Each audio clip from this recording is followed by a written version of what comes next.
ফেসবুকে ভিডিও দিন আর প্রায় 4-5 দিন হলো, আর তার জন্যই আমার ফেসবুকের রিচ এঙ্গেজমেন্ট সব ডাউন। এমনিতেই ভিডিওতে ঠিক মতন ভিউজ আসছে না, তার উপরে ভিডিওও দিতে পারছি না। তো চলো অনেকদিন পর আবার একটা মিনি ব্লগ নিয়ে আসলাম, তো ভিডিওটা প্রথম থেকে শেষ অবধি দেখতে থাকো।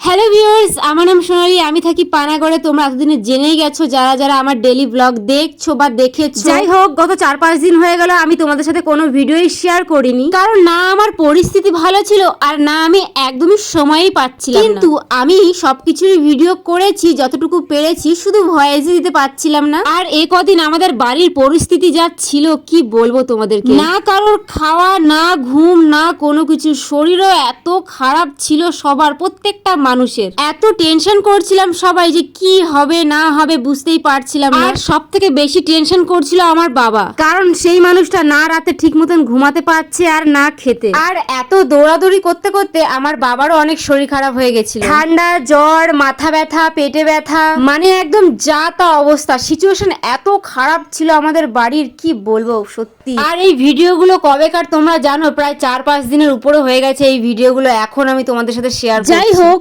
এখন আগের থেকে পরিস্থিতি অনেকটাই ভালো আছে, তাই তো তোমাদের সাথে ভিডিওগুলো শেয়ার করছি। যাই হোক, সেদিন মায়ের সাথে দেখা করে আমি আর বাবা চলে আসি আমাদের হাসপাতালে, কারণ ওই যে বললাম আমার বাবারও অনেক শরীর খারাপ হয়ে গিয়েছিল, তার জন্যই হাসপাতালে এসেছিল ডাক্তার দেখানোর জন্য। সকালবেলা যেহেতু মায়ের কাছে গেছিলাম তাই রান্না আমি করতে পারিনি, শুধু সকালবেলায় গোলা রুটি করেছিলাম। তারও অবস্থা দেখো যে কি হয়েছে। এত তাড়াহুড়া করছিলাম যে ভুলেই গেছিলাম যে আমি রুটিও বসিয়েছি উনুনে। কি আর করবো, কিছু করার নেই। মায়ের কাছ থেকে এসে বাবার জন্য ওষুধ নিয়ে বাড়ি এসে পুজো দিয়ে তারপরে খেলাম। এদিকে দেখো ডাব পাড়া হচ্ছে, কারণ মায়ের যেহেতু শরীর খারাপ, ডাবের জল খেলে মায়ের শরীর অনেক ভালো থাকবে, তাই দেখো আমার ভাই ডাব পেড়ে দিচ্ছে। তো আজকে মিনি ব্লগটা এতটুকুই।